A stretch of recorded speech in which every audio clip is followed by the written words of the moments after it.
This channel's content is strictly for educational and informational purpose and does not endorse or promote any form of violence, harm, illegal activities, self-injuries and communal disharmony. বিজ্ঞাপনের ভুল তথ্যের অভিযোগে show cause.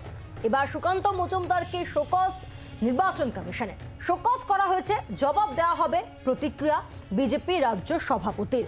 বিজ্ঞাপনের ভুল তথ্যের অভিযোগ, এই অভিযোগে শোকজ করা হলো রাজ্য বিজেপি সভাপতি সুকান্ত মজুমদারকে। শোকজ করল নির্বাচন কমিশন।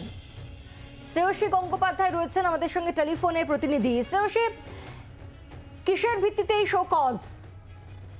দেখো, তোমাকে যেটা জানিয়ে রাখি যে তৃণমূল কংগ্রেসের পক্ষ থেকে একটা অভিযোগ করা হয়েছিল নির্বাচন কমিশনে, যেখানে কার্যত সেই অভিযোগের ভিত্তিতেই কিন্তু এই শোকজ করা হয়েছে এমনটাই কিন্তু জানা যাচ্ছে। এবং এক্ষেত্রে যদি সুকান্ত মজুমদার তিনি বলছেন যে তার হাতে এখনো পৌঁছায়নি পেরে তিনি নির্দিষ্টভাবে খতিয়ে দেখে কিন্তু সেক্ষেত্রে তিনি তার উত্তর দেবেন। কিন্তু এক্ষেত্রে যে বিজ্ঞাপন, সেই বিজ্ঞাপন বলা হচ্ছে যে তৃণমূল কংগ্রেস যে বিজ্ঞাপনের অভিযোগ করেছিল সেখানে বলা হয়েছিল যে দুর্নীতির মূল হচ্ছে তৃণমূল। এই যে এরকম শব্দ দিয়ে যে নির্দিষ্টভাবে বিজ্ঞাপন দেওয়া হয়েছিল, কার্যত সেই বিজ্ঞাপনের পরিপ্রেক্ষিতেই কিন্তু এক্ষেত্রে অভিযোগ করা হয় তৃণমূল কংগ্রেসের পক্ষ থেকে এবং তারই ভিত্তিতে কিন্তু এই শোকজ নোটিশ দেওয়া হয়েছে নির্বাচন কমিশনের পক্ষ থেকে, এমনটাই কিন্তু জানা যাচ্ছে। সুকান্ত মজুমদারের ঠিক কি প্রতিক্রিয়া এই শোকজের পাল্টা শুনবো। শোকজ করেছে নির্বাচন কমিশন, উত্তর দেবো, আবার অসুবিধার কি আছে? শোকজ মানে কারণ দেখাতে বলেছে, কারণ দেখাবো। নির্বাচন কমিশনকে আরও বেশি নিরপেক্ষ হতে হবে।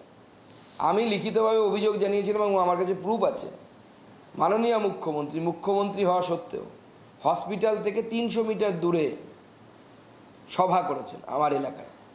মুখ্যমন্ত্রী কেন শোকজ খাননি আমি কোনো কারণ খুঁজে পাচ্ছি না। মুখ্যমন্ত্রী কেন শোকজ খাননি এখনো? কিভাবে পারমিশন দেওয়া হলো মুখ্যমন্ত্রী সভার? হসপিটাল থেকে 300 মিটারও হবে না, ছবি আছে আমাদের কাছে। বাংলার আওয়াজ, বাঙালির আবেগ, জি 24 ঘন্টা।